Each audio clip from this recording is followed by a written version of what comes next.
उज्ज्वलास किचनमध्ये आज आपण बघणार आहे अळूच्या पानांची स्टफ अळू वडी, ज्यामध्ये सारण भरलेलं असेल. तर यासाठी घेतलेली आहे काही अळूची पानं. तर तुम्हाला किती वड्या बनवायच्या आहेत त्यानुसार तुम्ही अळूची पानं घ्या. तर मी इथे 4 ते 5 अळूची पानं घेतलेली आहे आणि ह्या पानांच्या या पद्धतीने ज्या जाड शिरा असतात त्या शिरा काढून घेते. मध्यम आकाराची हे अळूची पानं आहेत. अशा ह्या शिरा काढून झाल्या की लाटून घ्यायच्या. तर अशा पद्धतीने सर्व पानं याच्या शिरा काढून अशा लाटून घ्यायच्या आणि एका पानाने स्वच्छ धुवून घ्यायचे.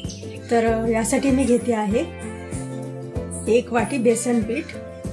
यासाठी मी घेतलेला आहे 1 चमचा आलं लसूणची पेस्ट. तर यातील सर्व आलं लसूणची पेस्ट या बॅटरमध्ये मी घालणार नाही, तर अर्धी आलं लसूणची पेस्ट यामध्ये घालायची. सारण भरलेली स्टफ अळू वडी बनवणार आहे, त्यासाठी आपण ही अर्धा चमचा आलं लसूणची पेस्ट यामध्ये वापरणार आहे. तर आलं लसूणची पेस्ट घातल्यावर यामध्ये चवीनुसार मीठ घालायचं. यानंतर थोडी हळद, अगदी थोडा चिमूटभर गरम मसाला, पाव चमचा लाल मिरची पावडर आणि अर्धा वाटी चिंचेचा कोळ या ठिकाणी मी आधीच बनवून घेतलेला आहे. 1 चमचा गूळ आणि 6-7 इंच आकाराची चिंच यामध्ये भिजत घालून याचा कोळ तयार केलेला आहे. चिंच गोळाचा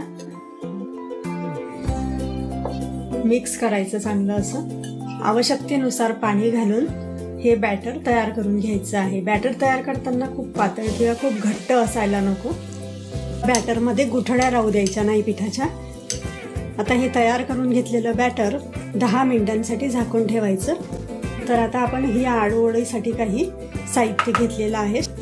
2 चमचे चणा डाळ, अख्खी चणा डाळ आहे. त्यानंतर 1 लाल सुकी मिरची, 1 चमचा तीळ, थोडं जिरं, 2 काळी मिरी, जेवढं जिरं घेतलं आहे तेवढीच बडीशोप, 1 चमचा धने, अख्खे धने घेतलेले आहे. 4 इंच आकारा एवढी चिंच घेतलेली आहे. हे बघा, यातील सीड काढून घ्यायच्या. जर तुमच्याकडे अशी अखंड चिंच असेल तर सीड काढून घ्यायच्या.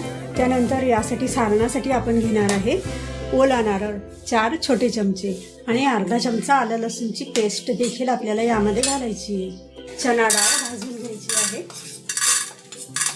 चणा डाळ चांगली अशी खरपूस भाजून घ्यायची. चणा डाळ भाजून व्हायला आली की यामध्ये 1 लाल सुकी मिरची घालायची. यानंतर 1 चमचा धने,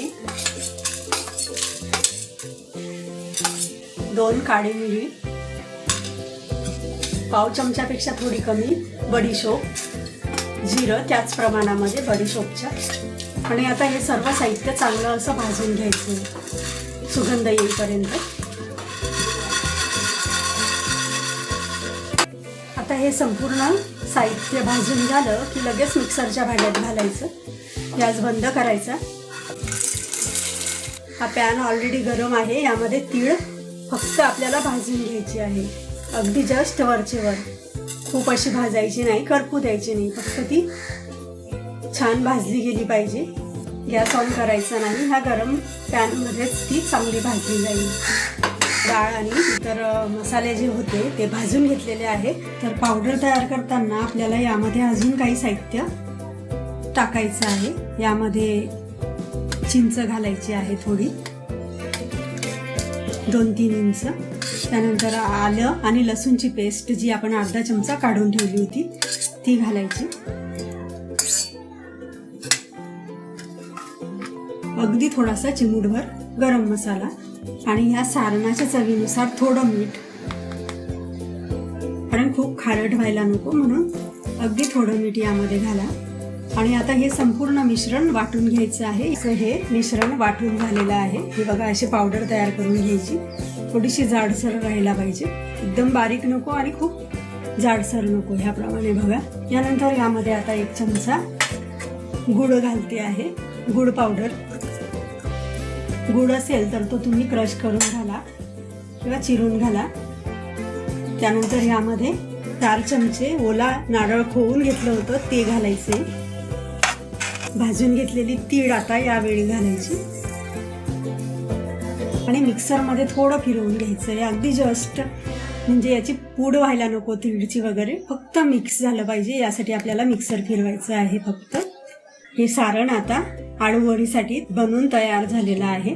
तर आता हे कापून घेतलेलं धुवून घेतलेलं पान या पद्धतीने ठेवून घ्यायचं. त्यानंतर यावर बेसन पिठाचं जे बॅटर आपण तयार केलेलं आहे ते लावून घ्यायचं. हात चांगले स्वच्छ धुवून घ्यायचे आणि हाताने चांगलं पसरवलं जातं म्हणून हाताने शक्यतो बेसन पीठ याला लावा. हे बॅटर जे चांगलं सगळीकडे एकसारखं पसरेल. तर आता हे बॅटर लावून झालं की यावर हे सारण घालायचंय. हे बघा अशा पद्धतीने लावून घ्यायचं, पसरवून घ्यायचं यावर सारण थोडं थोड्या प्रमाणामध्ये. आणि आता दुसरं पान यावर ठेवायचंय. आपण आपल्या या चॅनलवर नेहमी काहीतरी इनोव्हेटिव्ह बनवत असतो, त्यामुळे जर तुम्ही नवीन असाल तर चॅनलला सबस्क्राईब करून ठेवा.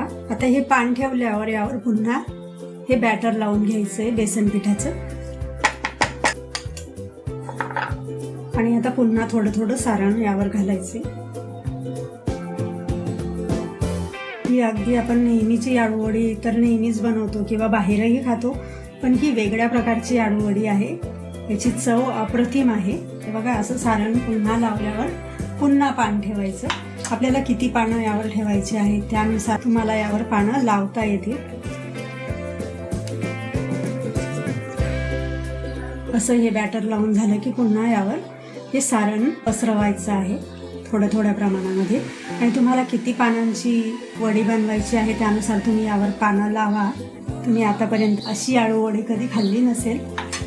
तर आता हे शेवटचं पान बॅटर लावून झालेलं आहे आणि ही 5 पानांची आळूवडी आहे. शेवटी जरा सारण जास्तीचं शिल्लक राहतं. एवढं साहित्य 5 पानांच्या आळूवडीसाठी अगदी परफेक्ट होतं. आणि आता याचा रोल करून ही आळूवडी गुंडाळून घ्यायची आहे. नेहमीप्रमाणेच जशी आळूवडी गुंडाळतो त्याप्रमाणे ची गुंडाळी घालून घ्यायची, रोल करून घ्यायचा. ऑलरेडी मी पाणी गरम करायला ठेवलेलं आहे. हा असा रोल तयार झाला की लगेच वाफवायला ठेवायचा आहे. आणि आता याला 15 ते 20 मिनिटांसाठी लो फ्लेमवर वाफवून घ्यायचं आहे. गॅसची फ्लेम कमी ठेवायची. 1 मिनिट हायवर ठेवायची. त्यानंतर गॅसची फ्लेम कमी करून 10 ते 15 मिनिटांसाठी हा रोल वाफवून घ्यायचा आहे. तर हा बघा हा रोल छान वाफवून झालेला आहे. गॅस बंद करायचा. वाटल्यास थोडा चेक करून बघू शकता तुम्ही वाफवून झाला की नाही. आणि हा रोल आता गार झाला की आपल्याला याच्या वड्या पाडून घ्यायच्या आहे. तर याला कट करून घ्यायचं आहे. याच्या वड्या पाडून घ्यायच्या अशा. तर ही वडी तळायची नाही, याला फक्त तडका द्यायचा आहे. तर ही जी स्टफ वडी आपण बनवून घेतलेली आहे याला आपल्याला तळायची नाही आहे. तर हिला फक्त शॅलो फ्राय करायची आहे. त्यासाठी तेल गरम करून घ्यायचं 1 चमचा. मध्ये थोडी मोहरी घालायची, थोडंसं जिरं आणि मोहरी तडतडली की यात थोडासा हिंग घालायचा. अगदी थोडासा मोहरी आणि जिरं घेतलेलं आहे तेवढीच यामध्ये तीळ घालायची. ही फोडणी पसरवून घ्यायची. यामध्ये थोडी कोथिंबीर घालायची.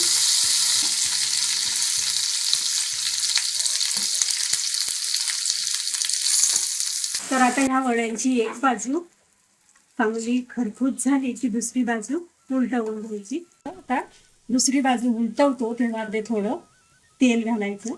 यावर कोथिंबीर घालायची, ओला नारळ घालायचा. आणि आता ही आगळी वेगळी अशी सारण भरलेली आळूवडी आहे. खायला अतिशय चविष्ट लागते आणि एक वेगळी चव तुम्हाला ही आळूवडी देईल.